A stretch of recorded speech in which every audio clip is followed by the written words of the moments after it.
Fala pessoal, estou aqui para trazer uma dica para vocês, uma dica que eu vejo muitos alunos em sala de aula perguntar, que é relativamente simples, mas muito técnico. Iniciante e técnicos intermediários ainda tem, que é quando se tem um capacitor em série, em curto, como é que faz para medir, já que nenhum dos lados deles vai bipar, certo? Então vamos aqui a uma breve explicação para que vocês tenham ciência, né? Quando acontecer na bancada de vocês uma falha como essa, vocês conseguirem testar. E sim, dá problema sim em capacitores ligados em série, e às vezes você fica batendo cabeça achando que é até o circuito integrado com problema, sendo que é um capacitor desse que tem falha e você às vezes esquece de medir ou não sabe medir. Então isso vale para capacitor em geral. Eu tenho aqui ó, um exemplo aqui, ó. Esse capacitor aqui, o C4410, observe que ele está em série, certo?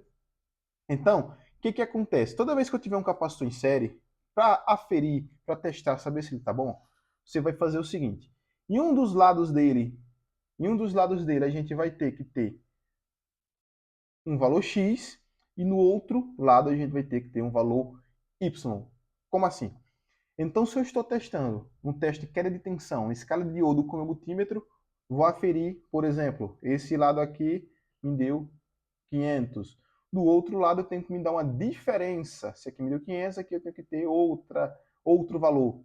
Por exemplo, 400. Então, eu sei que provavelmente aí ele vai estar ok, a gente não vai ter um curto por esse capacitor aqui. Quando ele dá defeito, você vai fazer o teste aqui de um dos lados dele. Vai dar 500 e do outro também vai dar 500. Ou vai dar 300 e do outro também vai dar 300. Isso depende muito aí, certo?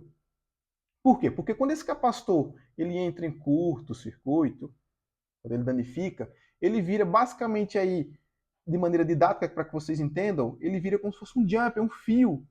Então ele vira um fio conectado aqui até aqui, ó, o outro lado, certo? Um fio dentro desse encapsulamento aqui desse resistor. Basicamente ele vira isso aqui, um fio, certo?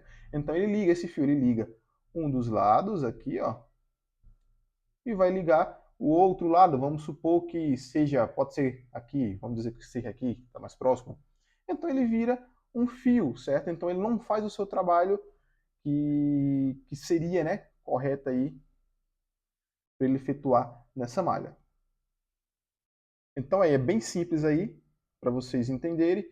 Isso parte do princípio, pessoal, para vocês entenderem até como é que funciona esse capacitor. A gente sabe que a grande maioria dos capacitores, eles são ligados ao GND, né, como esse aqui, ó. A gente vê que ele é ligado ao GND.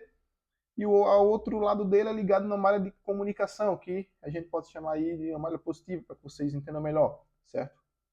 Então, a gente sabe que essa malha positiva aqui, ela vai transitar cargas por ela, esse capacitor ele vai armazenar essas cargas e quando o circuito precisar, ele vai estar liberando essas cargas aí. Então, deixa eu só voltar aqui que acabou fechando.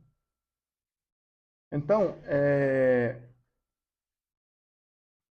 quando esse capacitor, imagine só, ele bipa, por que esses capacitores que estão em paralelo bipa? Porque a gente tem um lado deles conectado em uma malha GND, e a outra numa malha de comunicação. Também vira um fio, ó.